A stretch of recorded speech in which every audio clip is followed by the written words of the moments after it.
now introduce our guest speaker, who many of you will recognize. It's Rob Palmer. He's a retired aerospace engineer. He's been a spacecraft designer, spacecraft tester, computer programmer, and software systems engineer. Rob became a skeptical activist in 2016 upon joining the Guerrilla Skeptics on Wikipedia team, and in 2018 became a columnist for Skeptical Inquirer. To date, he has had almost 90 articles published by Skeptical Inquirer. I bet it's even more by now, as well as in other publications. And the Wikipedia articles he's written have garnered over 14 million page views. If you don't know about something on Wikipedia or something's missing on Wikipedia, you should let Rob know. He will handle it. And Rob also writes about contemporary skeptical issues and has interviewed individuals as diverse as Neil deGrasse Tyson, Richard Dawkins, Bill Nye, Penn Teller, and Druyan. I always pronounce that wrong. She's the producer and writer for the Modern Cosmos series. Dave Warnock of Dying Out Loud, Seth Andrews, host of the Thinking Atheist podcast, John Lancie, Star Trek's Q, and even God, well, Mr. Deity himself. Rob is registered with the Center for Inquiry's Speakers Bureau and has given presentations for various skeptic and humanist groups and conventions, including We Can Reason, DragonCon, yes, and 3, soon to be 4 times at SciCon, the annual Science and Skepticism Conference in Las Vegas. He's been interviewed about these subjects on various podcasts and YouTube shows, including The Skeptic Zone, Big Picture Science, Be Rationable, The Phil Ferguson Show, Banishek's Brain, 502 Conversations, Point of Inquiry, The Thinking Atheist, and of course here on RfRx. And all of Rob's skeptical work can be found at his link tree, The Well-Known Skeptic, and I will drop that in the chat. And that is, as always, Rob, a pretty impressive resume, and I bet that's not even the whole thing. Welcome. Thanks for joining us. Thank you. Yeah, and then the almost 90 number is updated, so that is in fact correct. Yeah. I had updated it when I saw what they had from last time, and I can't believe I wrote as many as I did since the last time I talked. But yes, that's about right. Rob is actively updating our outlines in addition to Wikipedia. I'll be in an outline sometimes, getting a show ready, and Rob's I had to update the number on the Wikipedia hits too, because I said, I wonder if it's gone up, and it was like about 13 million. Now it's 14 million. It's like, oh my God. If anybody wants to make any kind of impact in that kind of a world, look up the Guerrilla Skeptics on Wikipedia and join the team, because it is quite amazing. We always say you can educate the world while you're sleeping, because you do the work and then they're still reading the article and learning about it. Ooh, I hadn't thought about it like that. I like that. That is really cool. So some people joined this after you gave the announcement about the change of the topic. So do you want to talk about that again? Yes, so we are really excited to have Rob speaking to us this evening about this evening's topic, which I will go ahead and read a description of, because it is a change. We had a different talk scheduled for this evening, but sadly we had to reschedule that one due to unavoidable events. We will try to have that one at a later time, or a similar topic, so that we can all benefit from that. But in the meantime, Rob has stepped in to give us a talk that I am very excited about, and let me read you the description of it. It is, as I mentioned, titled Cuban Ray Guns, Schoolgirl Poisonings, and Monkey Men, Oh My. And this is going to be about mass psychogenic illness. And here's a brief description in case you missed the updated description. It reads, have U.S. government employees in Havana and all around the world, even behind White House gates, been attacked and injured over the past 7 years by secret energy weapons wielded by undiscovered assailants for political reasons? Have thousands of girls in their schools across Iran been poisoned this past year by their Islamic government as retribution for the mass anti-hijab protests? Did a 4-foot-tall roller-skating monkey man with metal claws and glowing red eyes attack people throughout New Delhi, causing injuries and deaths? Yes. Believe it or not, there is a connection between these seemingly unrelated headline-grabbing events. This presentation will examine a little recognized and less understood phenomenon that is likely the actual culprit in these and myriad other similar events that have occurred throughout the world and throughout human history, and that is mass psychogenic illness. And Rob is going to explain to us what that is all about. And if you'd like to review the poll results, we can do that. Yes, I would. Let's do that first. Let's do that. That might be a good way to get I'm so glad we started adding this like when we review the Yes. polls. It makes me I happy. like that too. This is fun. So I will read again for our audio listeners the questions and the answers that we got. So the first question was, have you heard about mass poisonings of Iranian schoolgirls in the past year? And only 13% of people said yes, and 88% of people said no. That adds up to, I believe, 101%, but we'll let that slide due to a rounding error. Math is hard. Math is so hard. Even for computers, math is hard. Even for computers, it's super hard. That doesn't surprise me because, yeah, I had never heard about this until I was called by an expert in the field and said, Rob, have you heard about this? And I follow these kinds of things and know, because the American media has not really covered this. So, kudos to the 13% of people who did hear. They must follow, more than just our sucky American media. Oh, I'd be interested to hear in the chat where people found out about it.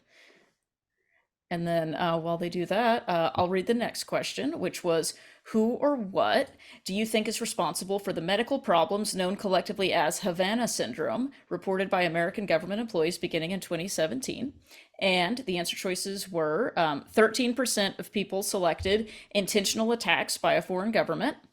17% of people selected pesticides in the environment. Another 17% of people selected unintentional side effects of surveillance equipment. A disappointing 0% of people selected aliens, although I applaud you for not jumping to that conclusion. And to be clear, we didn't mean non-Americans by saying aliens. This was extraterrestrial. We meant space aliens. We should have been clear about that. Yeah, that's fair. That's fair. But they didn't fall for it. Yeah, they didn't. And 54% of people said none of the above. So I think that will be a major point in Rob's talk this evening. And then before we get into that, real quickly, the most important question was, what is the best time travel movie? And of course, we couldn't list all of the time travel movies that there have ever been. We tried to pick a good selection.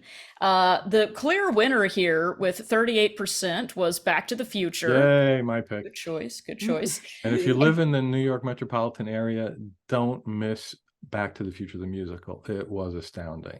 Ooh, I kind of want to see that now.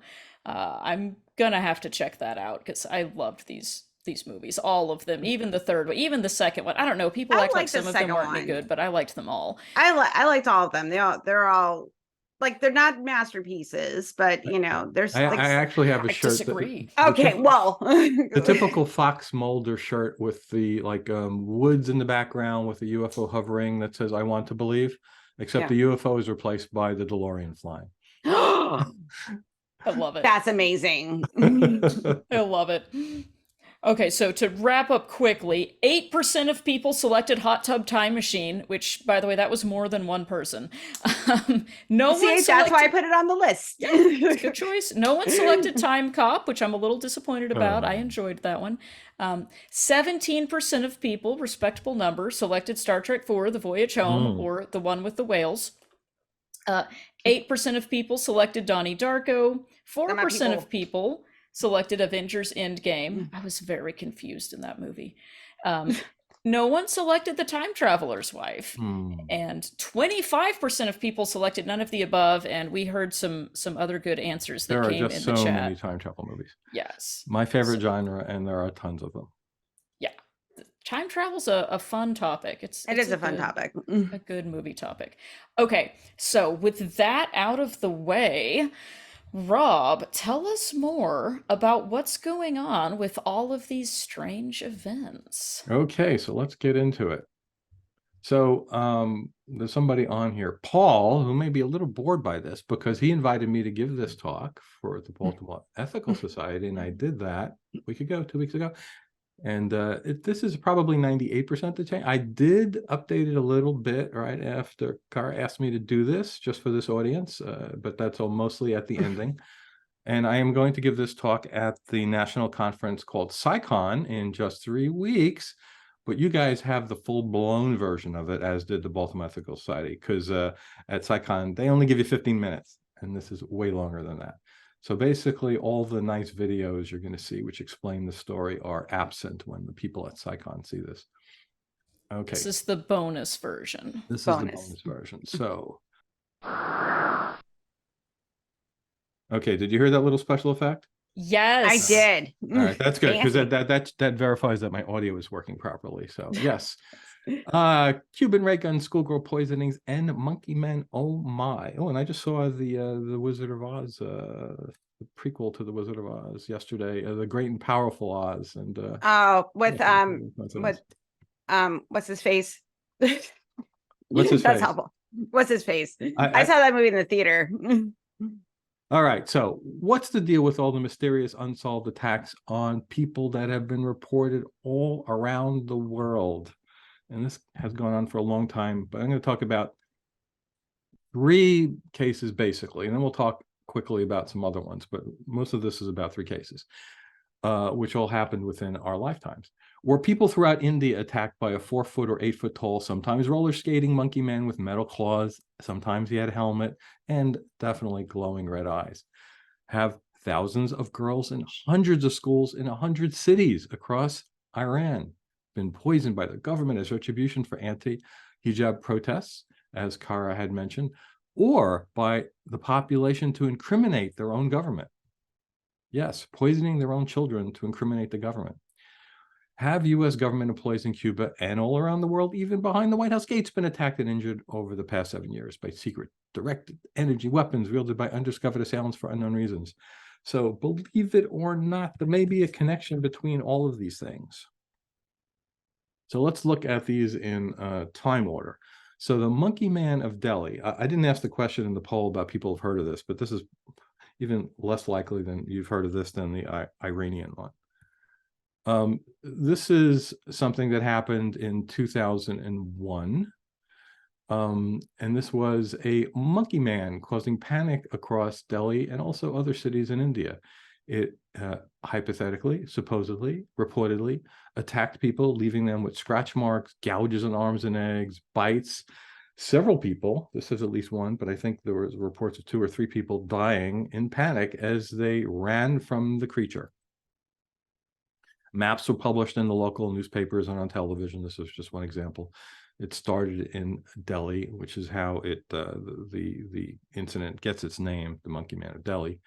But it also spread across the country. So here's Mumbai talking about the elusive Monkey Man.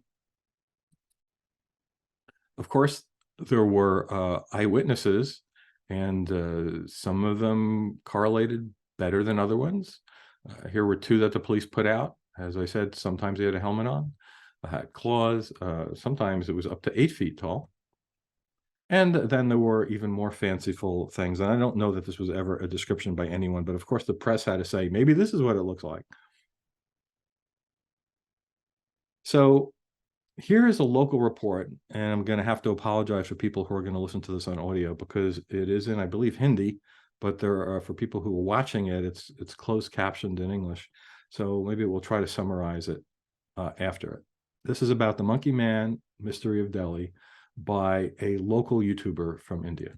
तारीख थी 5 अप्रैल 2001। उत्तर प्रदेश गाजियाबाद में गर्मियों का मौसम चल रहा था और उस जमाने में बिजली बहुत जाती थी, पावर कट्स काफी फ्रीक्वेंट थे, इसलिए बहुत से लोग रात में अपनी घर की छत पर जाकर सोते थे। ऐसे ही एक आदमी थे अनिल गोपाल, जो उस 5 अप्रैल की रात को अपने घर की छत पर सोने लग रहे थे। हवा अच्छी चल रही थी तो इन्हें नींद भी अच्छी आई, लेकिन रात के करीब 2 बजे अचानक से इनकी नींद खुलती है।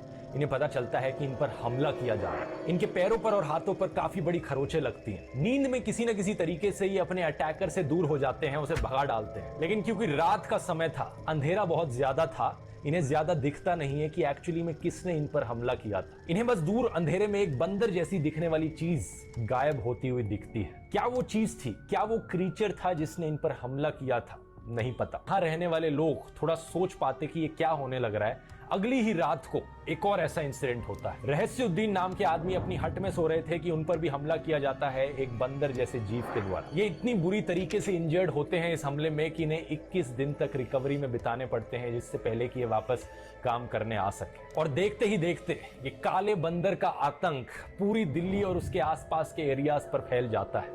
अगले कुछ दिनों में कई सारे ऐसे केसेस सुनने को मिलते हैं जहां पर हमला किया जा रहा है लोगों के ऊपर। कुछ के हाथों पर, कुछ के पैरों पर खरोच आई है, कुछ को काटा गया है किसी चीज के द्वारा। नहीं, हमने देखा नहीं उससे अंदाजा ये करा, जब दिखाई नहीं पड़ रहा तो जमीनी से तो नोच रहा है, इतना छोटा है वो अंधेरे में शिकार करता है। और हर तरफ से रिपोर्ट आने लगती है कि जो भी ये मिस्टीरियस जीव हमला करने लग रहा है, ये आधा आदमी है, आधा बंदर है, ये कोई मोंकी मैन है, कोई काला बंदर।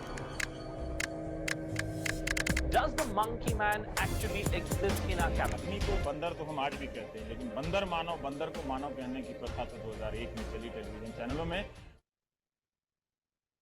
So, yeah, the summary basically was reporting what was happening, and it gave several specific incidents of people by name who claimed they were attacked and reported to the police and their injuries. Then they had some news reports, which were actually using the words man-monkey hybrid as a possibility. So the question is there a more likely explanation that it was man-monkey hybrid that was causing these attacks? So some other background information. The police created a reporting hotline and offered a reward equivalent to $1,000 US for information that could lead to the capture of the monkey man. And that was not the monkey man in the alley. This gave rise to numerous hoaxes and contributed to spreading fear, because if the police were offering a reward, then there has to be such a thing, right? And this all happened. The background was it was a very, very hot time of the year. People were sleeping outside because there were extreme numbers of power outages. And the attacks faded away when the power was restored. So the current version of the Wikipedia article is that the monkey man in Delhi is an unknown anomaly, not a creature. An unknown anomaly, which was reported to be roaming Delhi, not actually roaming Delhi. And it concludes the entire incident has been described as an example of mass hysteria in India. So let's talk about that term. What does that mean? What is mass hysteria? So injury or illness occurring in a population, which is attributed incorrectly to something, has many names. It could be called mass hysteria. It is sometimes called hysterical contagion, sometimes asocial panic, sometimes epidemic hysteria, and more recently, mass psychogenic illness. It occurs when symptoms without a clear medical cause spread among members of a community. So it's especially when it involves actual injuries or symptoms of a medical nature, it's the placebo effect in reverse, which actually has a name. It's called the nocebo effect. No true SIBO would be caused by this. Oh, I see what you did there. That's it. I'm here all night. That's right. So let's look at the second case. And this is very recent. These started in just November of last year. This is the Iranian schoolgirl poisonings. So these were in response to the anti-hijab protest by women and young girls across Iran in response to Mahsa Amini's death in custody. All right, so these are just some pictures that happened on media, Al Jazeera and local media in Iran, mystery poisonings. And then it got very serious that chemical attacks have been happened. This must be condemned. This says that the Iranian authorities are seeking revenge on the girls who played a decisive role in the Iran protests, specifically claiming that they had evidence that this was by specific groups. This was Iran Human Rights Monitor. The National Council of Resistance of Iran, which is dedicated to overthrowing the government, called it serial poisonings. And international agencies entered the fray, accusing the government of doing this. This is a map from March showing where across the country these had occurred. As you can see, it's large parts of the country. I think the sizes had to do with how many people had claimed illness. And here is a report about the incident. Whatever the substance is, it's left perhaps 1,000 Iranian girls and women in dozens of schools across the country, coughing, choking, and unable to breathe. First, we smelt gas, she said. Then someone in class became dizzy. When this worried mother showed up and blamed authorities, she was viciously attacked. This is one response that Human rights advocate Azadeh Pourzand believes the poisonings are designed to scare Iranian women into staying silent. The regime wants to deprive Iranians, and in particular women, of even of the little feeling of safety they may have had socially, as a way of collective punishment. Women have been among the most persistent opponents of Iran's regime, at the forefront of protests in the aftermath of the death of Mahsa Amini. She was beaten to death after being arrested for not wearing a headscarf. This London-based Iranian-Canadian journalist believes the poisonings could be the work of vigilante groups acting with the implicit consent of Iran's government. So the original version of the Wikipedia article, was very specific about what was going on. It was named Chain Poisonings in Girls' Schools in Iran. I believe chain means maybe serial, as in sequential. I looked at that word up and I couldn't find the definition that's used here, but I think that's what it means. It was probably written by some local. Chain poisonings in schoolgirls, and it says a series of deliberate and successive incidents which occurs dozens of schools in Iran, which have been poisoned in a suspicious manner. So it's very specific. There's no question about what was going on there. And that was reflecting what was in all of the media at the time. So is there a more likely explanation for this? So I reached out to psychogenic illness Bob Bartholomew, who wrote the book on, who has literally written the book on mass psychogenic illness. And we talked about several things. One was the topic you're going to hear about next, which is Havana syndrome. But we also discussed this more recent thing, which happened just this last year. So this is what he had to say about it. You want to tell people what that's about in general? Well, that's flown under the radar. It started in November of last year. And the story is that the Iranian government has been poisoning schoolgirls with some type of toxic gas. And so they're supposedly targeting those girls as retribution for these headscarf protests that have been going on and other protests as well. And so you hear that and you think, wow, that's terrible.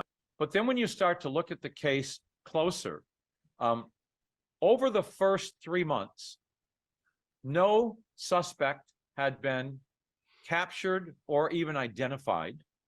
No gas had been identified. No one had died. Everybody recovered quickly. It's a group of young girls during an extraordinary period of stress and turmoil in the government. Within the past 24 hours, the Iranian health ministry has come out and they have announced that they have had doctors and health specialists go around to schools around the country, and they've investigated these cases, and they have concluded that about 90% are caused by anxiety, which is a code word for mass psychogenic illness. Now, the other 10%, they said it's not caused by a toxic gas, but a mild irritant, and that's the word they used. I think what you're going to find out at the end of the day, when all the dust settles and the fog clears, is that it's going to be 100% that's caused by mass psychogenic illness and a redefining of ever-present symptoms as, being some type of poisoning outbreak. So it turns out mass arrests were made, and then the story largely faded from the news, mimicking what happened repeatedly in similar past incidents to, interestingly, schoolgirls in other Muslim-majority nations. And this has happened over decades: Afghanistan, the occupied West Bank, etc. So I wanted to show you the current version of the Wikipedia article, which says it has changed the name from Chain Poisonings to Iranian Schoolgirls Mass Poisoning Reports. It injected the word alleged into the attacks. It talks about that these are likely due to stress, anxiety, other psychological factors, even uses the term mass psychogenic illness. And then, as I mentioned, these other things are mentioned there, that it happened in Afghanistan and occupied West Bank, other locations through history. And then the Iranian ministry actually released its findings that basically said there were no toxic substances found. So now the question is, could this mass psychogenic illness, mass hysteria, social contagion apply in a situation that's been going on for 7 years? Both of these previous things I talked about were fairly short term, like months or even weeks, in the case of the monkey man thing, I think. And in this case, the claims were by the entire US government and US medical establishment that these attacks in Havana were real. So let's take a look at the situation. Well, Laura and Calvin, the president says that Cuba is responsible, and it's the first time he's pointed the finger directly at the Cuban regime. Do you believe Cuba is responsible? I do believe Cuba is responsible. Do you plan on closing the embassy? The president not answering about the future of Cuban relations. So that was right at the beginning, when there was literally no evidence of anything except some people got sick. And that's what started this off. Of course, that made the news. You know, the US government blames Cuba for what's going on, and all the media picked it up. There were reports that there were odd noises that had happened to only some of the people who were claiming medical symptoms. So then the speculation started that it was a sonic attack, some kind of unknown weapon. And then you'd even have articles on, well, how can such an acoustic weapon would work? Canadians at their embassy also then claimed that they were attacked. There were firsthand reports about what it feels like to have been attacked. And more people started to claim that they had been attacked. So embassy staff started to be pulled from Cuba and their families. As I think I had mentioned, it was recorded by some of the people who had claimed that they were attacked. And this is what it sounded like when it was released to the news.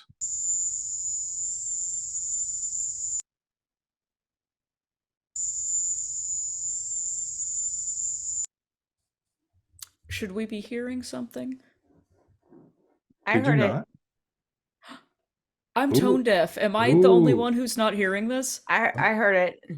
It's playing again. Can you hear it? No. Well, sorry. This might be one of those. I can hear it. I'm immune! Yay! You're not gonna get Havana syndrome, Kara. Look at you. What does it sound like? High pitched squealing. Yeah. So I've actually heard that like younger people can hear a higher pitch, and as you age, you become it's impossible to hear that pitch anymore. And like sometimes people in school who aren't supposed to have their phone ringers on, you know, the phone ringers, they'll put a high pitch ring which the teacher cannot hear. Well, I am officially old now, I guess. I'm older than you are, and I can hear it. So you just have, your hearing is defective. That's what I'm going to take it as. Apparently, I'm just glad to know I'm immune from Havana syndrome. Apparently, that's right. You are. Yay, silver lining. Science. We scienced it. So the thing that happened with this sound was, as I said, some people reported this sound, or they remembered a sound, and then I hear it again. I'm going to go record it, and they sent it into the government. And then what the government did is they, of course, the right thing to do is send it out to every single person who's at any embassy in the world and say, hey, if you hear anything like this, report any medical symptom you have, because it's probably that you were under attack. And guess what happened when that happened? You know, you got a headache, it's because, oh, I think I heard a squeal before, that I was attacked. So now, of course, Cuba denied involvement. DeCosio is the head of the U.S. section at Cuba's foreign ministry, which has been highly critical of how the health incidents affecting American embassy workers have been handled by the American government. There's no concrete data on the medical situation of the patients, who they are, their clinical records.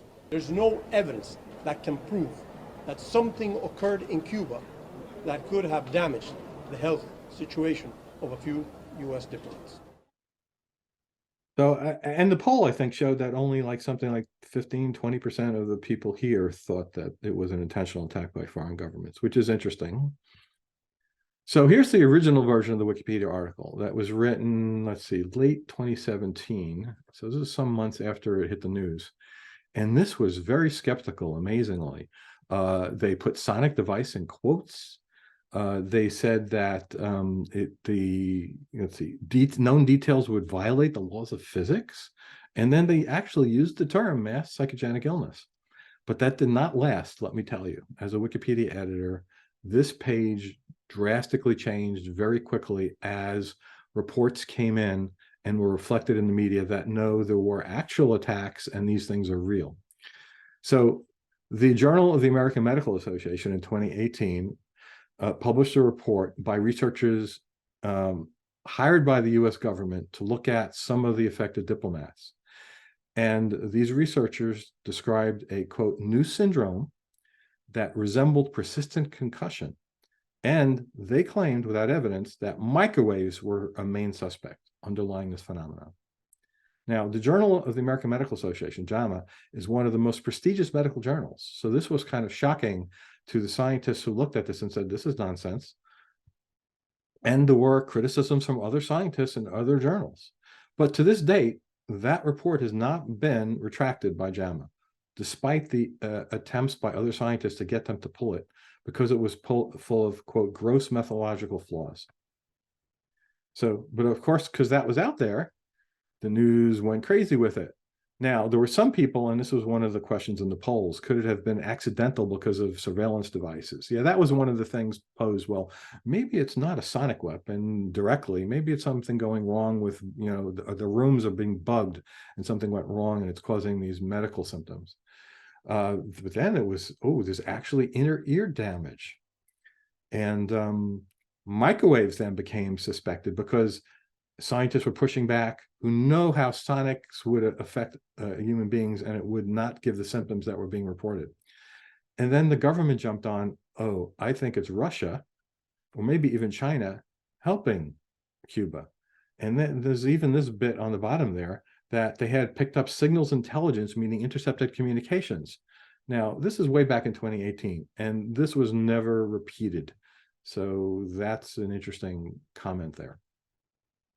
Well, JAMA wasn't done. They published another report by largely the same group of people led by the same head researcher who doubled down. Now they found brain differences in diplomats, concluding it's a wholly psychogenic or psychosomatic cause was unlikely because there were actually brain injuries. Of course, the media went crazy with this, changes people's brains, unusual brain changes after sonic attacks, distinctly different brains, MRI show. And then the legal profession got into it because the diplomats started suing their governments because they weren't protected well enough. It's a talk. So that sound that everyone possibly but Kara heard when I played it before was evaluated by the government after they sent it out to everyone saying, hey, this is what you have to listen to see if you were attacked. And it wound up being investigated by entomologists, insect scientists. And this is a report on what they decided. It's a talk here in Cuba. What sounds did embassy workers really hear? Well, now scientists think they know. We first brought you the sounds reported by the Associated Press back in October of 2017 at the height of the news story about American embassy workers being targeted by alleged attacks. Up until this point, the American government hasn't publicly identified the source or cause of the symptoms, and Cuban officials continue to deny their involvement or that such attacks took place. But after analyzing the recording, scientists believe the source of the sounds could simply be the echoing call of a cricket. It's what scientists call the Indies short-tailed cricket. And yes, Kara, they played that sound about 4 times in that. What? Did you hear it at all? I heard one sound. I heard one beep. Really? This is weird. You're gonna have to get your high frequency hearing checked. I think I am. Wow, this is new information for me. I thought I had good hearing. I don't know. Maybe I've already been affected and my ability to hear that is now destroyed. Go with that hypothesis. Yeah, we're gonna go with that. You do have Havana syndrome. Explains a lot. So, as I mentioned before, I talked to Dr. Bartholomew about this subject as well, and here's a short clip of my long interview. Well, not yet. Sorry, I forgot. I have this part. In 2020, the National Academy of Sciences, Engineering, and Medicine also looked into this, and they released a report saying that directed pulsed RF energy appears to be the most plausible mechanism. And again, scientists who know about RF energy said, no, this can't be. But again, what did the media go with? Microwave radiation likely causes this, right? Sonic sufferers no longer. Now we think it's microwave energy. The government says microwave weapons are behind this. And the government went crazy with this. Marco Rubio, who was the vice chair of the Senate Intelligence Committee at the time, said, we, using what their medical professionals had told them, we have already had fact-finding hearings on these, quote, debilitating attacks, many of which resulted in medically confirmed cases of traumatic brain injury, and we'll do more.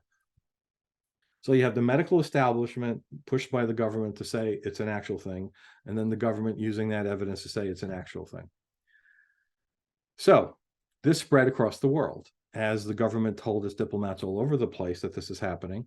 Then it spread even to the United States and also to other departments, not just the State Department people working at these embassies, CIA officers. The Pentagon told all of its people to look at it, and they started having reports from soldiers about this kind of a thing. So then it became enshrined in U.S. law, poured into concrete, so to speak, because the U.S. government passed a bill with the acronym Havana for helping American victims afflicted by neurological attacks. This was authorized by the CIA director, Secretary of State, to provide some financial support for people with brain injuries due to these attacks.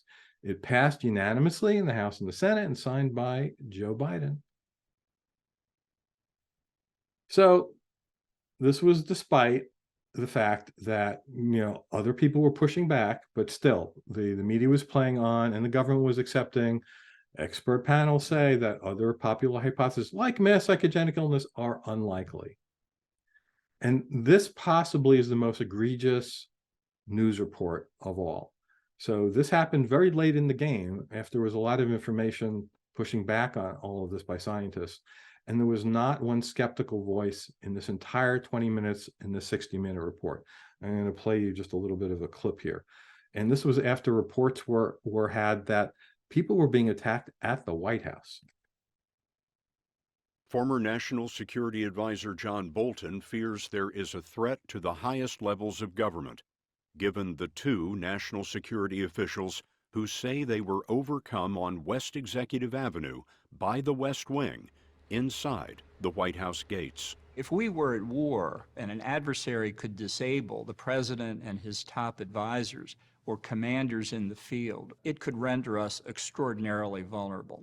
Former Homeland Security Chief of Staff Miles Taylor says he believes he was targeted in two mysterious incidents at his Washington home. Someone is trying to send us a message that they can strike blows against us and we can't strike back.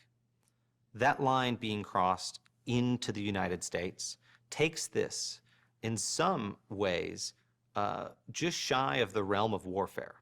Is the national security structure in danger of being incapacitated during a time of crisis? This is the head of the CIA. No, I don't think that's the case. But if people are being overcome on West Executive Avenue, is that an indication that the White House and its grounds are no longer safe? No, I don't believe that's the case. What it is an indication of is that we need to take each of these reported incidents very seriously, and as a government, and this is a government-wide effort, to pour the very best resources we have into this. What line is crossed if a hostile actor is doing this in Washington, D.C.?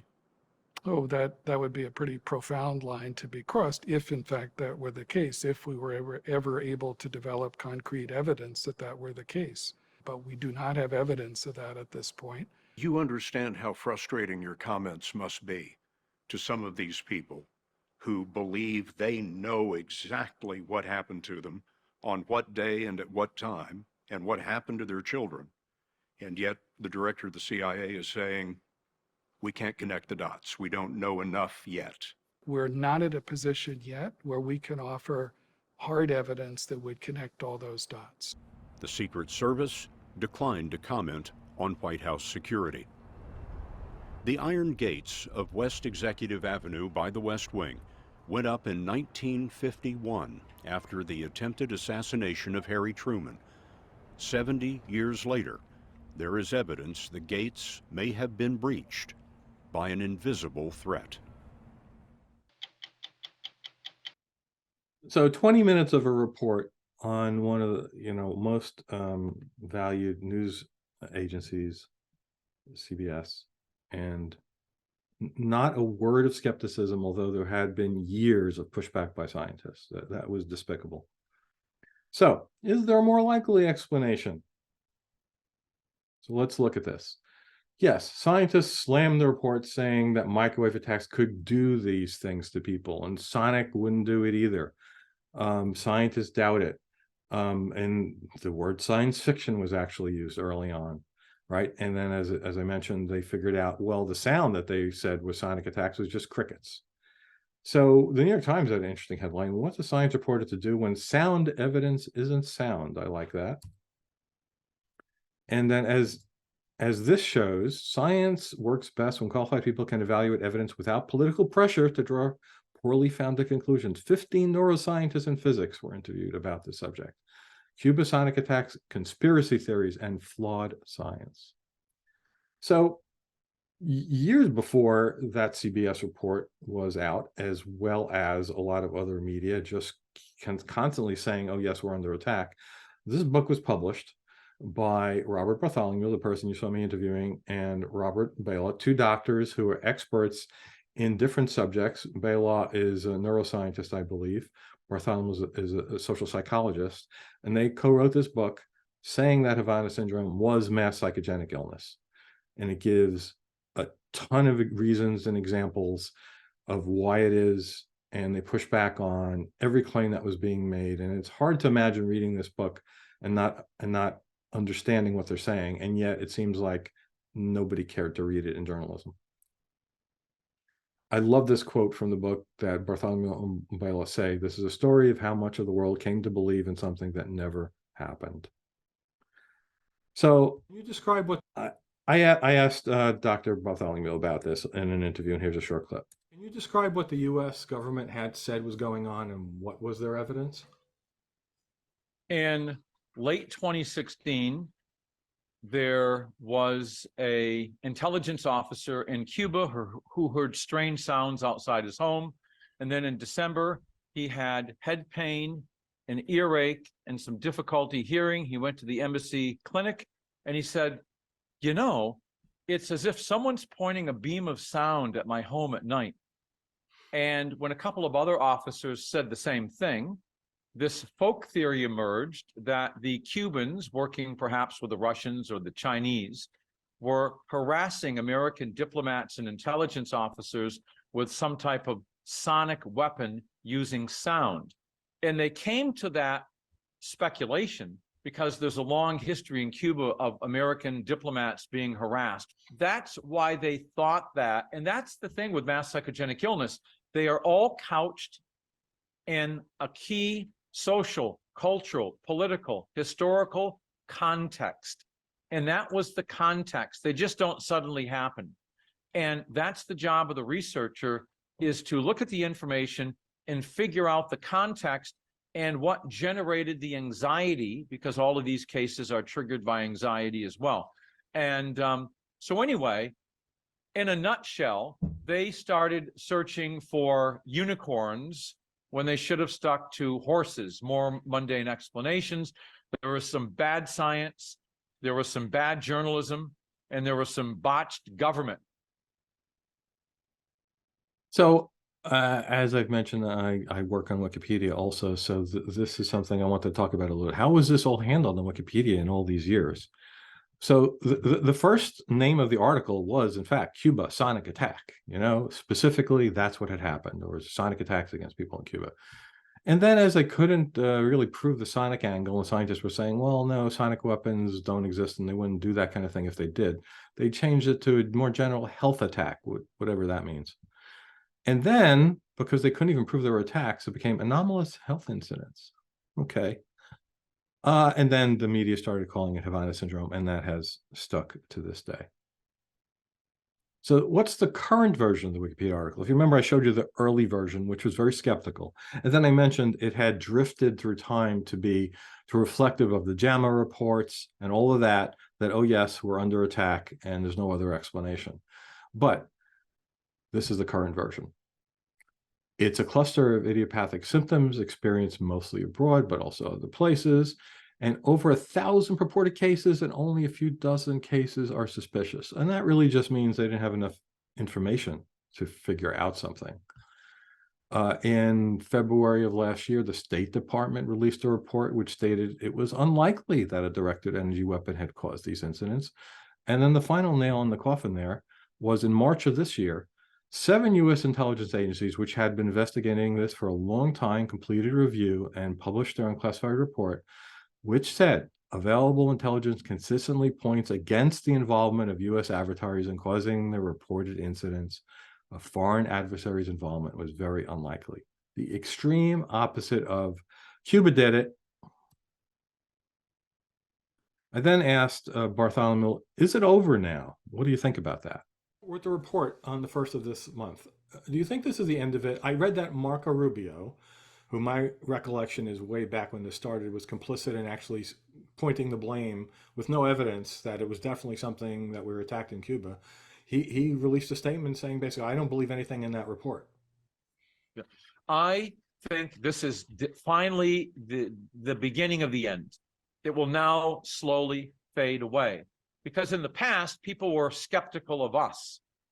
And now with the agencies aligning what we said all along, in that classified government report from 2018, did an update in November of 2021, and they cited myself and Professor Ballo at UCLA all over the place. Now, I think the CIA report, when the full report's released, will cite us as well. And I do think it's the beginning of the end here. But you do have lawyers involved. They won't go quietly, but I think it's just going to slowly now die off because it's just not sound science. It never was sound science. And now people are realizing that, taking the time to actually read the bad studies that were done and published in one of the best journals in the world, the Journal of the American Medical Association. They published 2 really bad studies that should never have seen the light of day. And that's not an opinion. It's a fact. Anybody that looks at that is a competent neurologist or medical practitioner. It was just bad science. So, as Bartholomew said, some people aren't going to let this go easily, though. So, not everyone is convinced. The previously mentioned Marco Rubio, who led the investigation initially and right away pointed fingers that we were attacked, says, well, something happened. I don't believe this report. I'm going to keep investigating. Because people can never admit when they're wrong. And he mentioned when you get lawyers involved. So one attorney who has a lot of clients from a lot of agencies, has basically, he's not dropping his cases. This is a quote, I find it difficult to understand how they could reach such a categorical denial, particularly knowing what I know, whatever that is, that they haven't addressed. He mentions all of his clients from the CIA, DIA, NSA, all the departments, and his excuse for not dropping it. In some cases, that includes their family members, and they're very demoralized by today's assessment.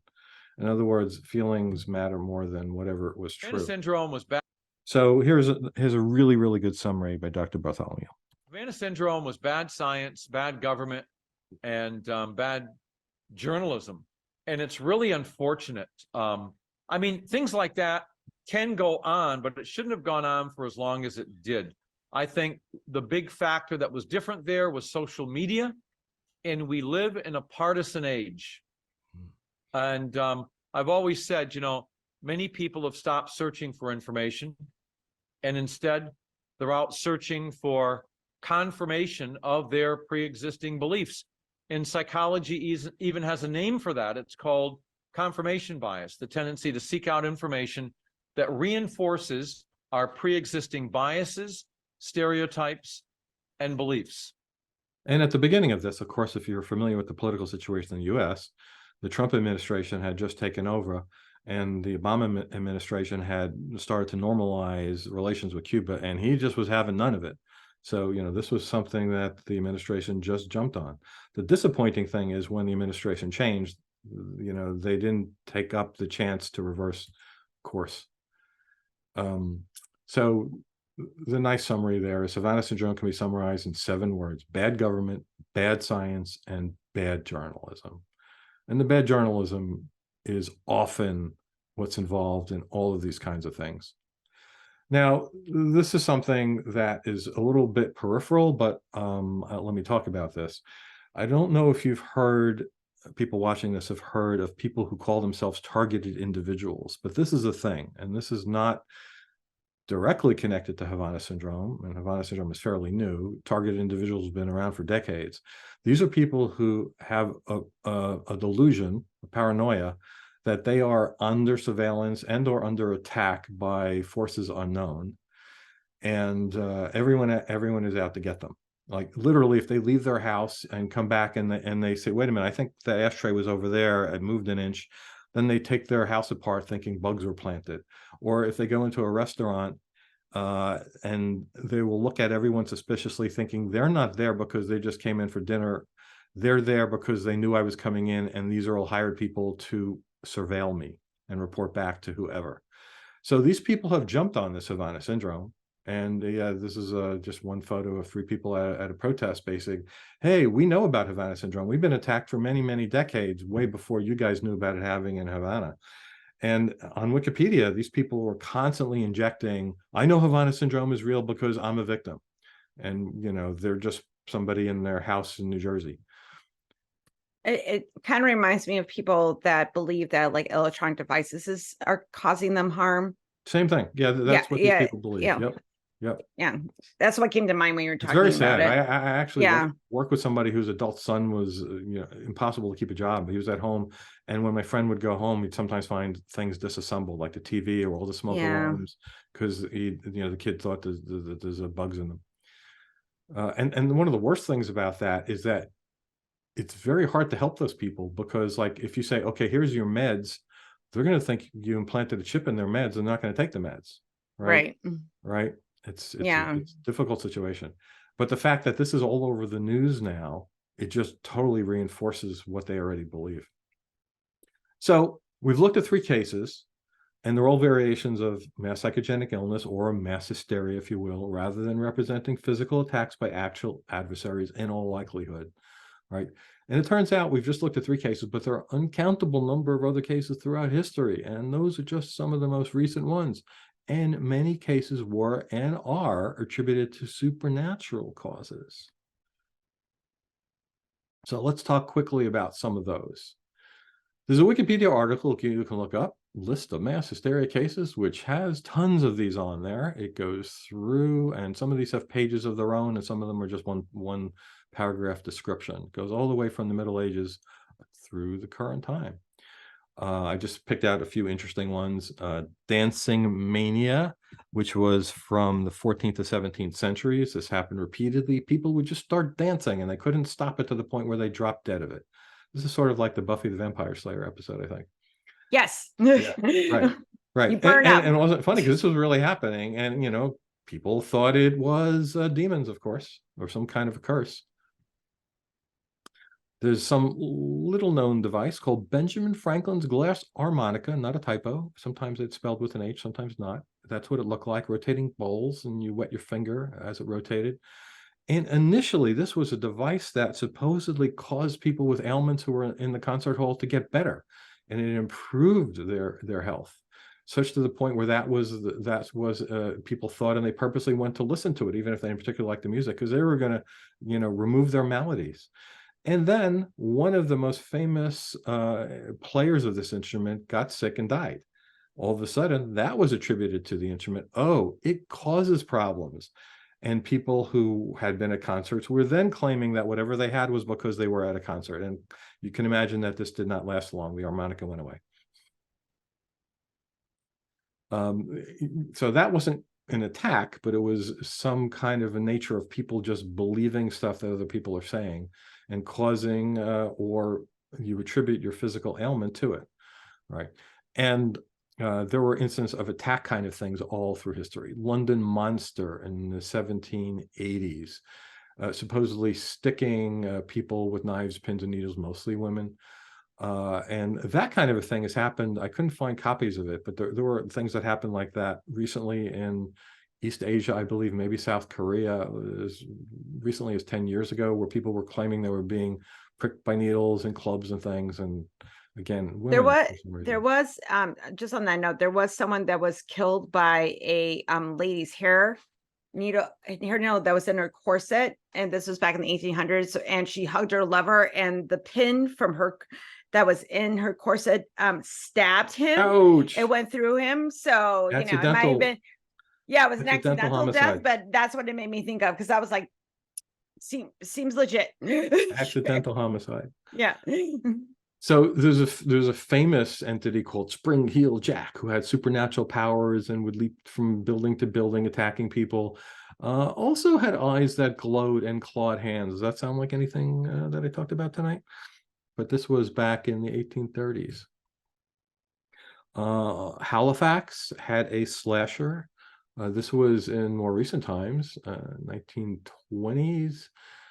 Again, mostly women claiming they were attacked. And this article, in fact, in the first paragraph says hysteria spread elsewhere. This was an American event, the Mad Gasser of Mantoun. So this was during World War II America, when, gas attacks were happening in battle, and people were worried that we were going to be attacked in the homeland. And this spread across Illinois, where there were many people getting nauseous and vomiting, claiming they smelled a chemical. There was this gasser putting stuff through keyholes and, open windows. And this was attributed to mass hysteria because nobody was ever found and there was no poisons found. Then on the more positive side, perhaps, as opposed to thinking of being poisoned, and this is more like the dancing thing, people couldn't stop laughing. So this happened in 1962. So I don't know how dangerous it became, but people could not stop laughing for days and weeks. I just thought of Miss Mary Poppins when you said that. I feel like I might have been affected by this before. Right? So now this incident is one of the ones I mentioned that happens frequently to schoolgirls in Muslim majority countries, where this kind of thing that's happened in Iran recently happened there. And in all of these cases, and this is one of them, the 83 West Bank fainting epidemic, there was really never anything found. So one might question, why is it girls? Why is it Muslim majority countries? We could talk about that later. So this is in Japan. Pretty much anytime you stream something, you'll see up in the upper left, may contain flashing lights, which, sensitive viewers, photosensitive viewers may have problems with. So they warn you about this. So this is the most famous incident that's ever happened there. There was an episode of Pokemon where 1,000 people, something like that, went to the hospital. Some of them immediately and some of them later claimed to be ill because of flashing lights in this one cartoon. Now, it turns out that it's possible that this is a real thing that can happen to a tiny, tiny, tiny minority of humans. But what happened was people found out about this had happened to a small minority of people and went to the hospital when it was reported on in the media. And then the next day, hundreds of people started reporting, oh, I felt bad too. I didn't go to the hospital, but I had this and I got nauseous and I vomited and whatever. So that's called Pokemon shock. Okay, so this is interesting because it sounds like maybe there's two types of situations here where, in the case you were just describing, it may be that a small subset of people really are having some kind of medical situation happen, but then when the general public hears about it, all these other people start thinking that they have it too, when in fact they don't.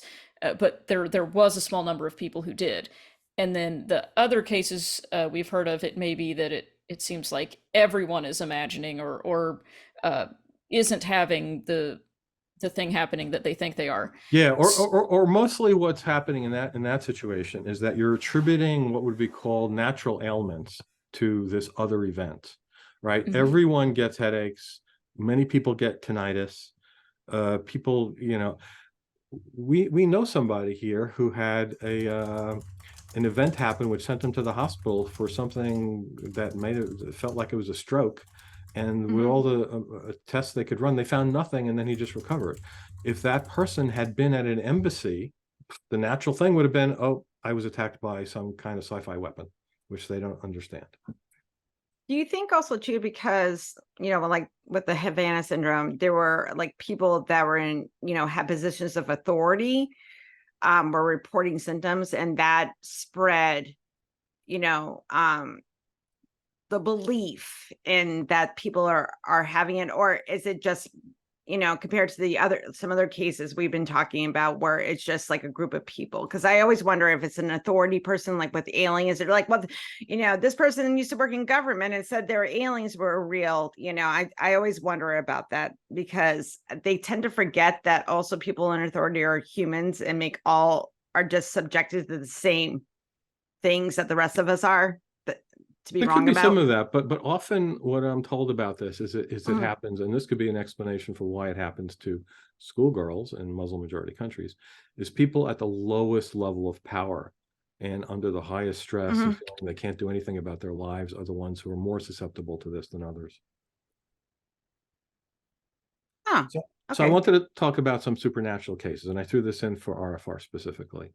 I went through the list and I added some things where these are similar incidences that apply to something supernatural, paranormal, right? So the witch trials in the early modern period, right? From the 1400s to 1700s, 1500s, 1600s, 40,000 to 60,000 executions by people claiming that people were witches, right? With no actual evidence to this effect. And once some people started to confess that they were witches, then other people just started pointing out other witches.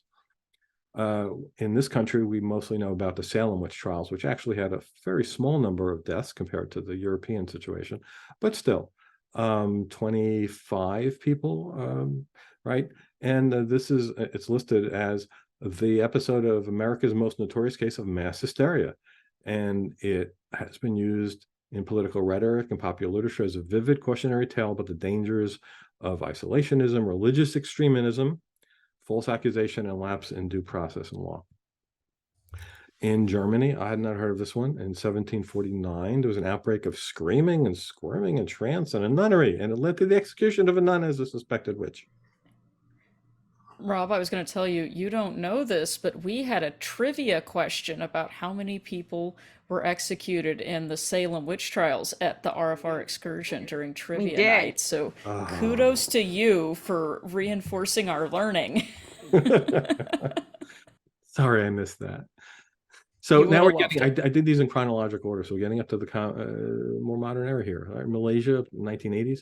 There was a mass hysteria affecting, again, school-age girls and young women in factories. And locals said it was spirits having possessed the girls and young women, right? We're not talking about sonic weapons or microwaves. It was spirits.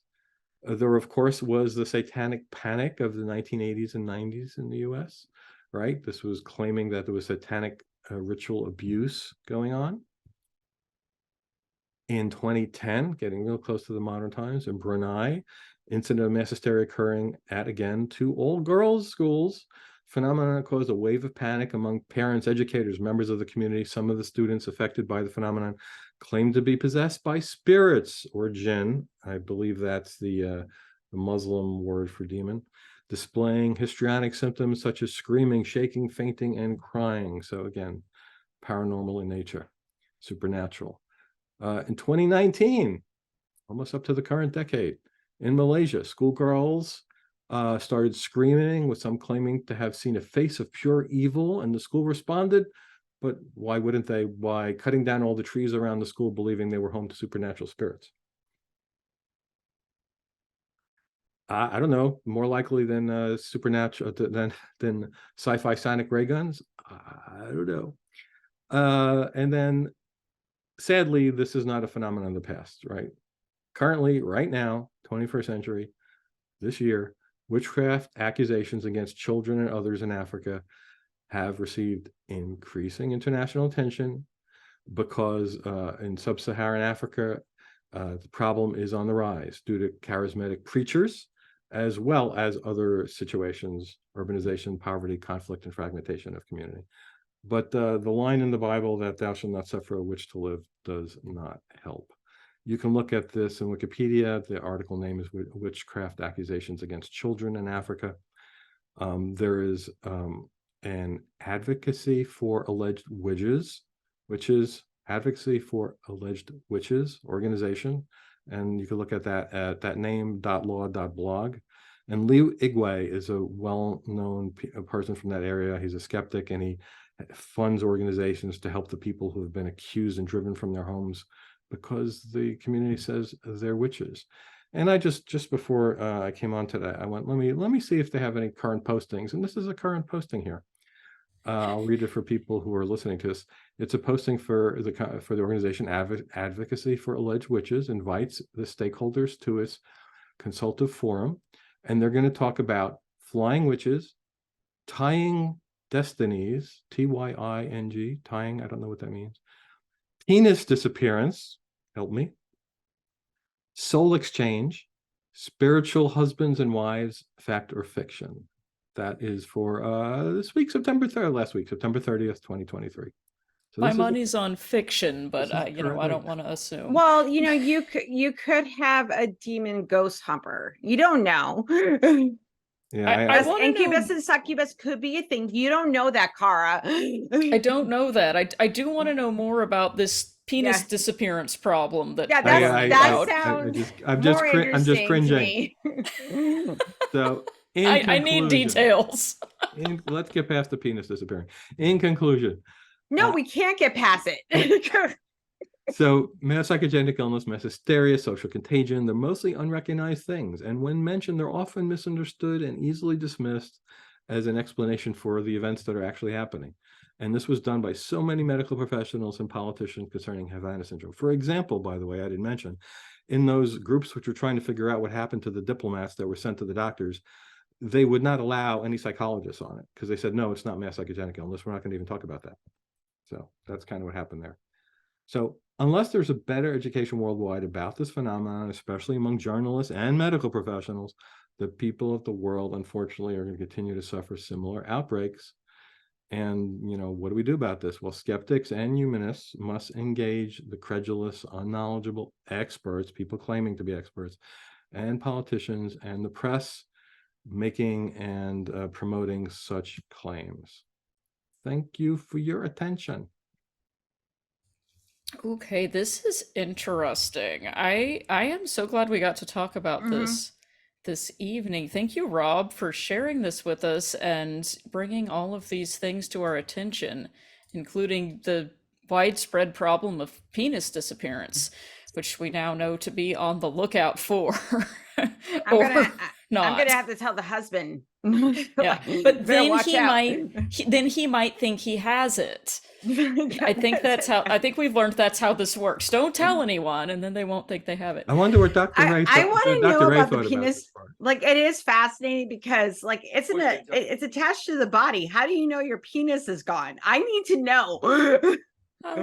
Yeah, I have questions. I feel like I'm gonna have to go. You're gonna have to do a follow-up talk hole on penis disappearance. We'll let Dr. Ray do that. Yeah, we will save that for Dr. Ray's next appearance. But in the meantime, let's bring it back to bring it back to what this. we actually were talking about tonight. Yes, and before we go to Q&A, we do have a handful of questions, and if you have any more, drop them in the chat. We'll get to as many as we can before we go to the Hangout. I'm sure we'll have time for more in the Hangout. But Rob, if people want to know more about you, not the penis disappearances, where should they go? Where can they find you?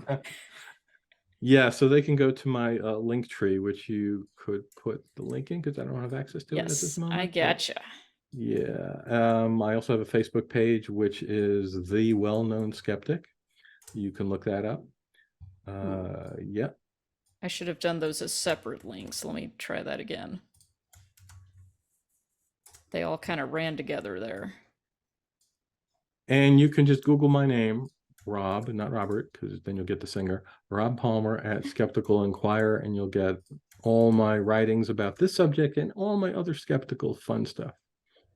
Okay, I'm dropping those in the chat now, and there's a bunch of questions coming in too, so let me drop those, and then I will ask you a few of the questions. So the first question is, and we may have sort of covered this already, actually the first two questions are kind of similar. Someone asked, so were there people with brain scans that showed damage or not, in reference to the Havana syndrome thing? And then a related question was, isn't it possible that some people really were affected at first and then it became an MPI later after other people heard about it and started thinking they had it too? Well, it's possible, except that the only evidence is the sounds, which then were identified as the common crickets. And I don't think I played the part of the clip where, maybe I did, where Bartholomew explains how the first case actually happened, where somebody basically had tinnitus and headache, and then he was thinking, oh, that's really weird. Oh, I heard a weird sound yesterday. So he was like, you know, it's the causation and not, you know, causation correlation thing. It's like, well, I heard that sound yesterday and now I have a headache, therefore that caused this. And that's how it all started. I mean, now, certainly there could have been something like that, but that would be really weird that, hey, they just tried it on somebody in it was actually, the attack supposedly happened in late 2016. It became revealed in 2017 and then never did anything again. And by the way, if there were weapons like this run by especially Russia, because that was the claim, Cuba didn't have the technology to do this, Russia was doing it. Well, then why isn't Russia using that in Ukraine? Right? Yeah, they're just bombing cities with conventional bombs to hell. Like there's no stories of these kinds of attacks anywhere where there's an actual war going on. And to answer the other question regarding did people actually have brain anomalies? Well, the problem is, how do you define damage versus anomaly in a person or a population? So what the pushback on what the JAMA reports were showing was that if you took an average group of people who didn't claim to be attacked by anything and looked at their brain scans, they would be identical to the group of people they took that said they had been attacked by something. That things happen to the brain. You fall down, you get a concussion when you're a child, you get migraines, that does things to your brain. All sorts of things do things to your brain that cause the quote unquote anomalies they were seeing. And some of them had then said, no, it's brain damage, but it wasn't brain damage. It was just an anomalous condition that in a perfect brain wouldn't be there. But very few of us have perfect brains, except for Helen. Okay, that's fair. That's fair. Yeah. But like we were taught when we talked about this before, it is one of those things like, you know, someone coughs at work and say they're getting cold, and then all of a sudden, like everybody else in the office starts like feeling under the weather, you know, where they felt fine before somebody even mentioned that they were coming down with a cold. Where you notice you're having a scratchy throat, where you weren't, Yeah. you know, it's the same exact condition for the last 3 hours, Yeah. you didn't think much about it. So, oh, you have a scratchy throat? Oh yeah, mine now, I feel scratchy. Yeah. Yeah. Yeah, but the thing is, a lot of the problem with this is, as I said, it's not understood. A lot of doctors are saying, and a lot of psychologists were saying, even who didn't understand it, and certainly politicians were saying it, people can't be making this stuff up. Well, it's not that they're making stuff up. It's that they had issues of life and that they were attributing it to something specific in larger quantities that they would have not even mentioned it before. And one of the examples Bartholomew talks about a lot is tinnitus. Now, thankfully, I don't have that, but that's a ringing in the ears that periodically happens, or sometimes continuously, depending how bad you have it. I have that. Is that why I can't hear this? Oh, wow. Oh, now the mystery's been Definitely solved. possible. Yeah, it could be that that particular frequency has been damaged by that. Interesting. So one of the first reports was by a diplomat bending down to pick up his child who was thrashing around in the bed. And when he bent down, he felt like water was rushing through his head. And And then he put it together. Whoa, that was weird. And then he went to the other room and picked up his other kid, and he had the same feeling. So he claimed that he was then attacked because their beds were near windows, and that some weapon had hit him through the window.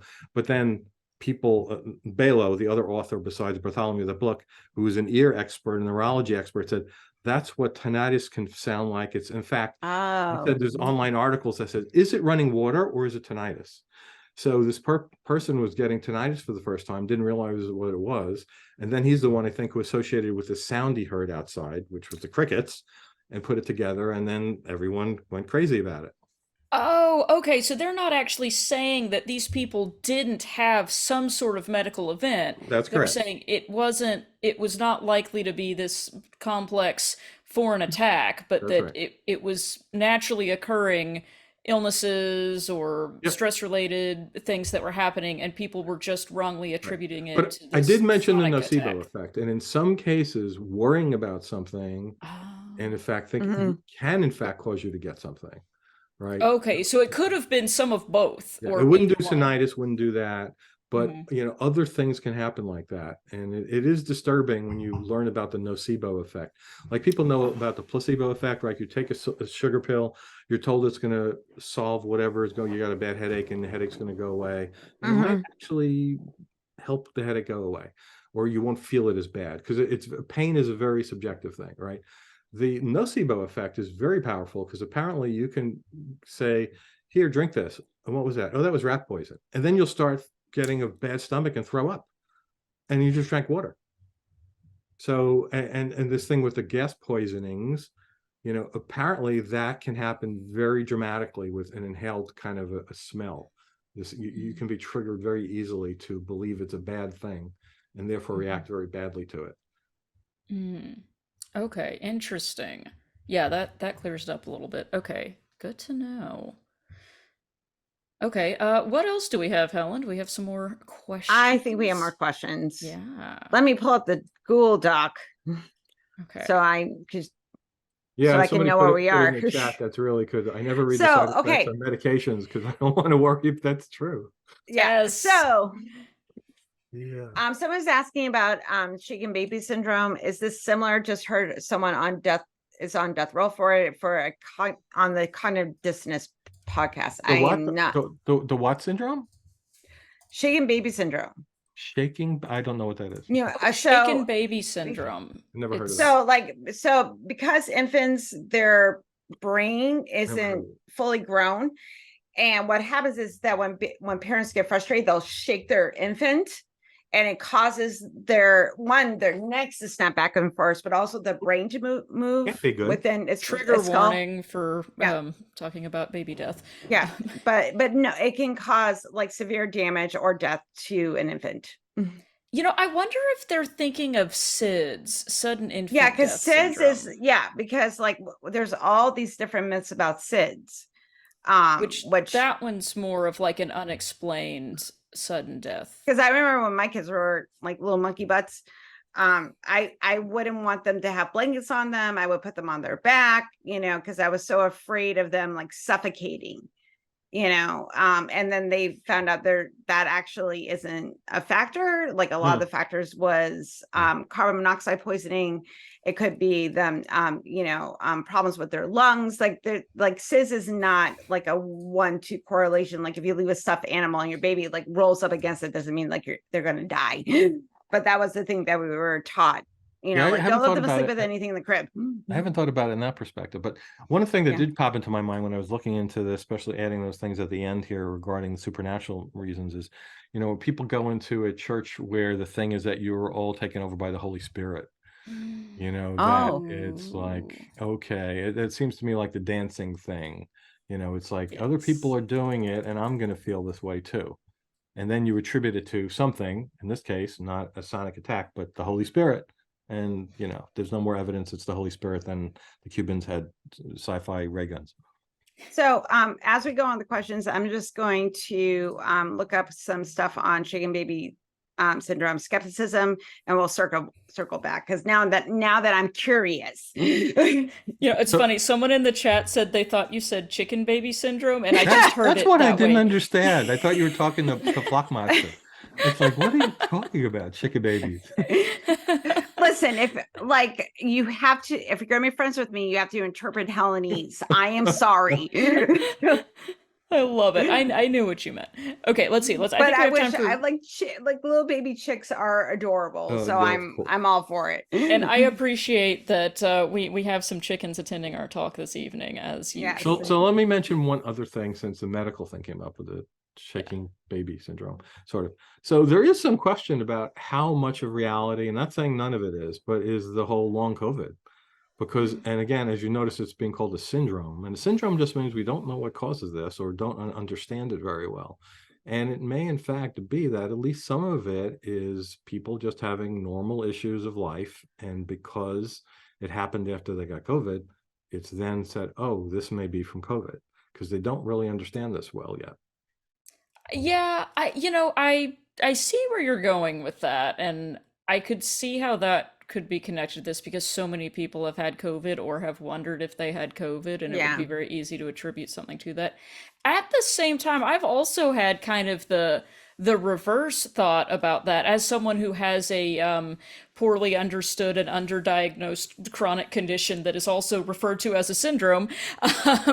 My thought about this was, wow, I really hope now that so many people have been openly talking about this, that maybe we'll get more research into these kind of chronic conditions and syndromes that last for a long time after an initial bout with something. Maybe we will learn more and find out perhaps there are particular factors that contribute to some people having long-term symptoms instead of others.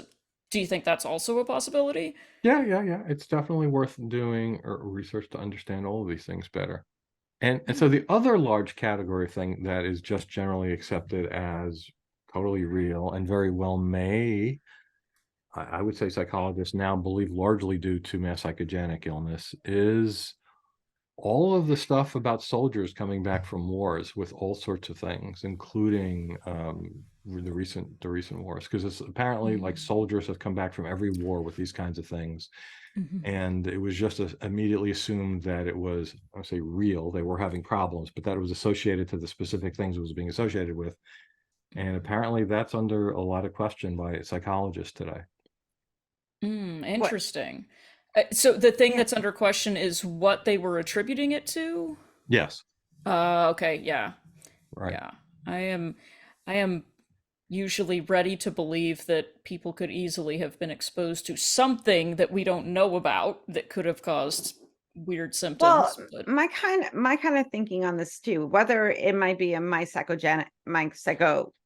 you know, Mass was the word? hysteria. Say mass Thank you, hysteria. mass hysteria. chicken baby. Or Chicken baby. chicken baby syndrome, or they actually have something like the person is still reporting symptoms, and whether and that we, even if it's all in their brain, we still have to give them a solution. And if we can say like, no, actually, this is caused by mass hysteria, and you can explain it to them that way, because have you noticed that when you're not in that certain environment for a period of time, the symptoms go away, and get them to do that skeptical thinking for themselves. And then if there are people that are reporting like legitimate symptoms, they still have to do the research to find out if this is something that's actually happening. So either way, we need to express empathy and sympathy to people when they're expressing, even if it's all in their brain, to them it's real. And we have to be respectful to that and find out what the real cause So is. one of the things the psychologists say about this is it's actually damaging to the person's recovery process to misattribute what it's happening from. So that, I'm not a doctor and I didn't follow that argument very well, but I did see that several places. And they were specifically talking about these people with some brain stuff from Havana syndrome, that like believing it's caused by something that's ongoing will maybe make you continue to feel that way, as opposed to, no, that's not what it is, we can deal with it. I mean, something like that. Yeah. And I think also too, like, this relates into like religious structures, because if you, watch certain services where people are being healed, they're getting demons exorcised, out of their bodies.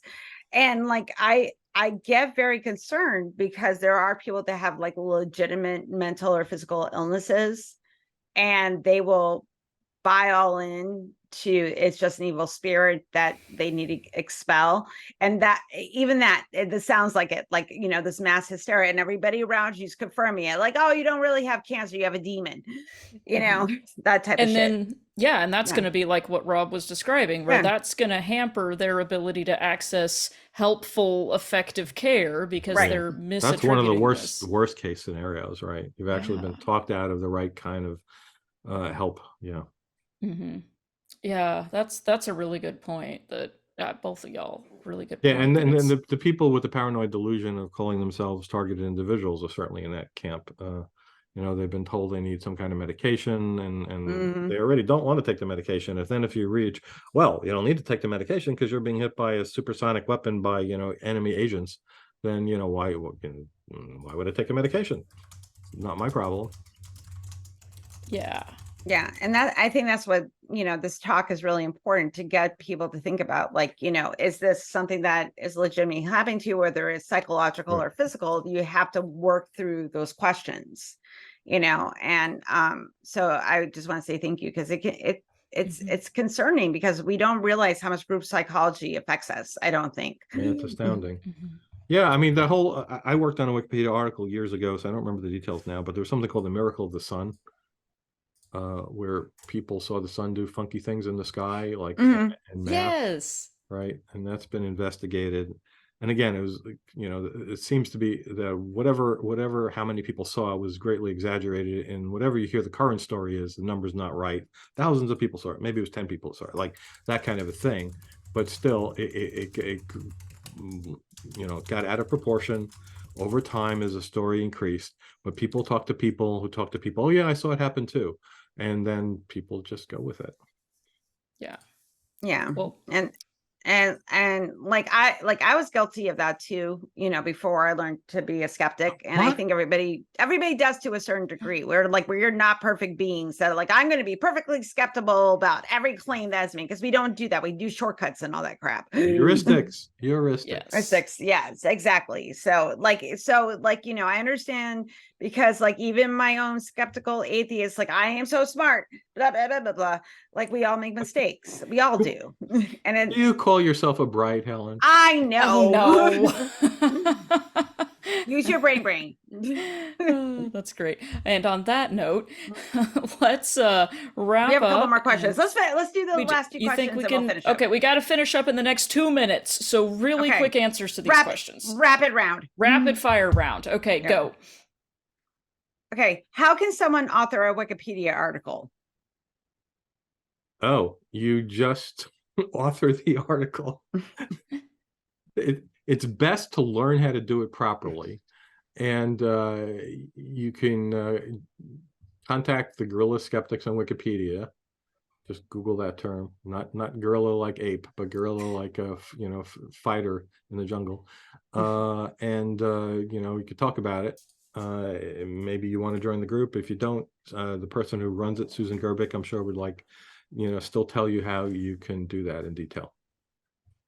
And All right. Susan's really nice. Yeah. She's She been actually- here for she talks did a before. talk. She's She did a super talk, nice. yeah. Yeah, she's been a guest. And You can she's actually wonderful. friend her on Facebook. There's, I think, one other person in the whole country with her name, so she's easy to find. Susan Gerbic, Am I friends with? Gerbic. I have to see if I'm friends with her on Facebook. I can't keep track anymore. Okay, one more question, then we'll go to the Hangout. I think there's been a couple of others in the chat, but we'll ask one last one and then stick around. Rob, are you going to be able to stick around for the Hangout? I can. Excellent. Okay. And if the person who asked the Wikipedia question, I can tell you more offline, you know, when we have time to do that. Yes. Perfect. Okay, last question for on air. Can stress and lack of power also cause an out-of-body experience, or maybe some other experience that might be one of these MPIs? Above my pay grade. That's definitely a question for a psychologist. That might be a Darrel question. Yeah. Maybe Darrel will address it. Speaking of which, let's go ahead and do our wrap up now. If we haven't answered your question yet, or if you want more details, stick around for the hangout. We'll go to that. And don't forget to join us next week. Same bat time, same bat channel.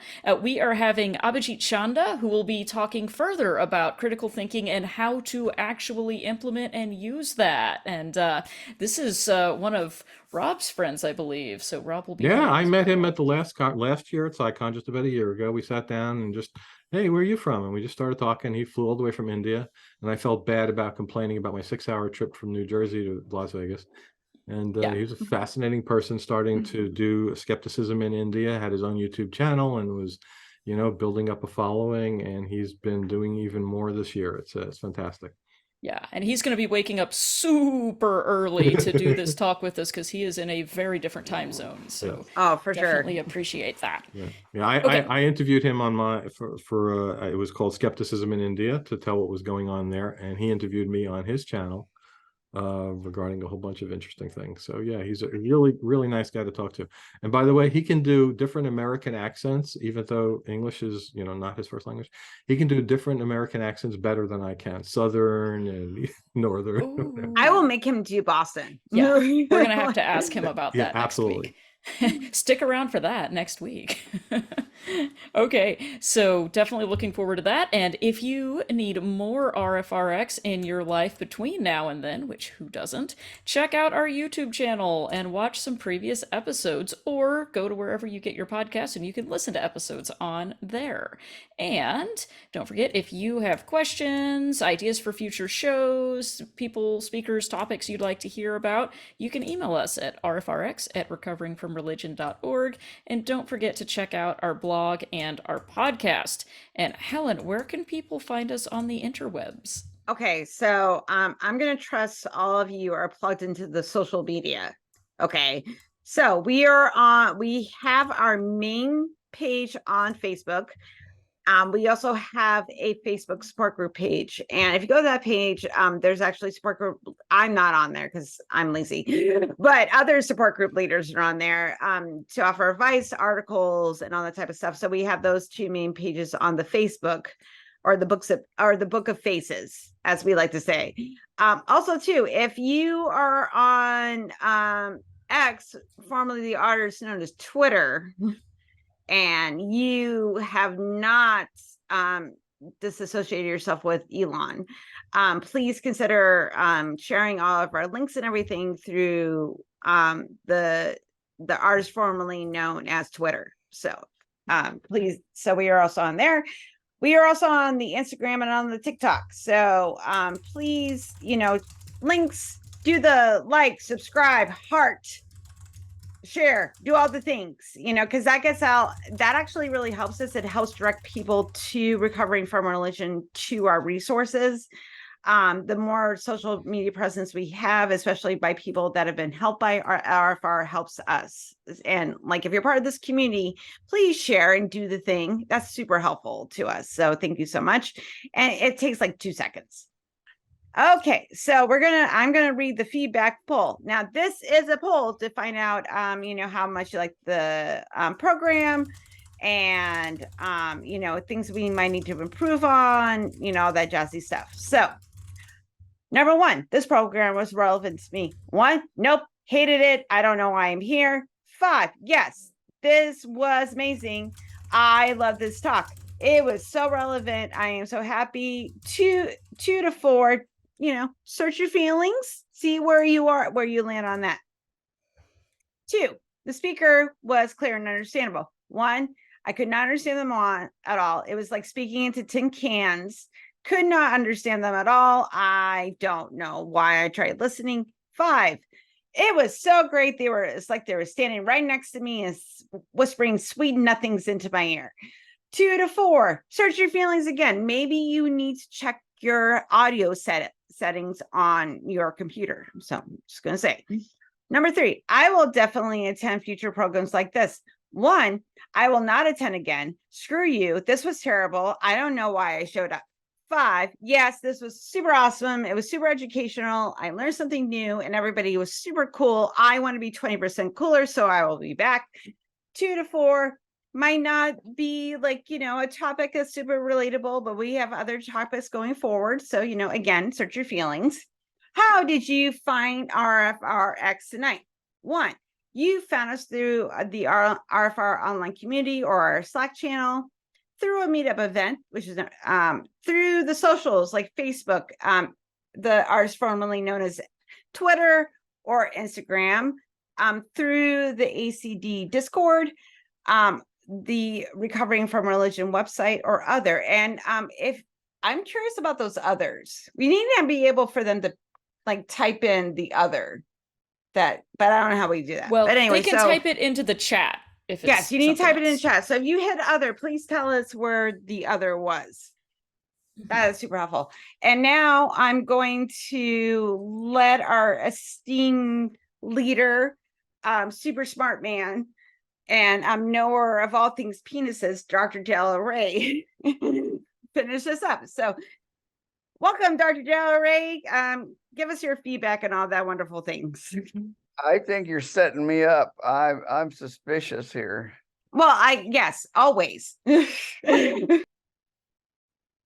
Okay, just as you said that, I lost all my notes. I don't know what I did with. Oh, there they are. They. It's part of that disappearing penis problem we've been hearing about. Exactly. We're very concerned about it. That scared me. That scares me. Okay. I don't want to have one of those episodes. Oh God. I have to say this about you, Rob. You really take the fun out of being a conspiracy theorist. That's just a fact. I can't listen to you and maintain some of my conspiracies anymore. So that's good, I guess. That's part of our task here in Recovering from Religion, to get rid of that stuff. Well, something that came up, and I'm not pushing this really, Rob, but it's and I don't have time to investigate it. But there's a theory called attribution theory in psychology, and it is pretty interesting, and I think it might overlap with what you're talking about here. So if you haven't already looked at it, you might go take a look. And there's another thing that tangentially related, and that's the book When Prophecy Fails. Have you seen that one, Rob? By Leon Festinger? I have not. Oh yeah, Leon Festinger wrote it back in 1955, I believe, about a cult, a space cult, like Heaven's Gate. Like the Raelians, maybe? Yeah, no, well, it was a little cult out of Chicago, and Festinger was able. He's the guy that invented the term cognitive dissonance. Oh, wow! In 1955, he was able to infiltrate with some of his graduate students into this budding beginning cult, and the graduate students were there as spies, and they were taking notes. And as a result, there's this whole book on how this cult got started. And then when prophecy fails is when the leader makes a prophecy about when the world's coming to an end, and then it doesn't happen. Well, instead of discouraging them, it just made them stronger. And surprisingly, the damn cult still exists today. That was 1955. Well, Darrel, when was the New Testament written? And it claims that Christ was going to come back in the lifetimes of some people, right? Thousands of years. So. You got me. I can't beat that one. Okay. I know better to try to argue with you. I lose every time. Sorry. No, you're not. Don't lie to me. So yeah, this is why you normally miss all my talks. Now I know. Yeah, now you know. I don't like being shown up like that. We had to trick him into coming to this one. Great deception. You never really had another speaker. Did you? I really did enjoy this tonight. In fact, I don't know what our other talk was, but I'm sure it wasn't as good as this one. I really did. It was fun. And I thought your 3 cases really illustrated every aspect of the point you were trying to do. I just really liked it. So thank you. Yeah, I tried to pick different ones too. Very, very kind of different situations. A monkey creature, government poisonings, and under attack by other governments. Yeah. Well, when you first explained before the show what it was, I thought, dang, I could probably think of a dozen of those kind of cases. And then when you showed the Wikipedia page, yeah, man, there's hundreds of them out there. Anyway, I think one underlying lesson to think about this, and it's just hard for us to do as humans, I think, And I'm not saying I'm much better than the average bear, but culture really impacts us in ways we have no clue. We just do not understand how influenced we can be. And I tell you, sometimes when you're in a group and there's a certain expected behavior and you don't want to do that behavior, like in a church, for example, it is really hard to resist. It's almost impossible to resist, in my observation. So, I mean, it's tangential somewhat to what Rob's talked, but I just think we need to pay attention, be more aware and mindful of how we're being affected by our environment. And you see it in all sorts of areas of life. And as you said, the culture around us, because each of those situations, right? You can't imagine Americans in cities thinking a monkey creature was attacking people, like, right.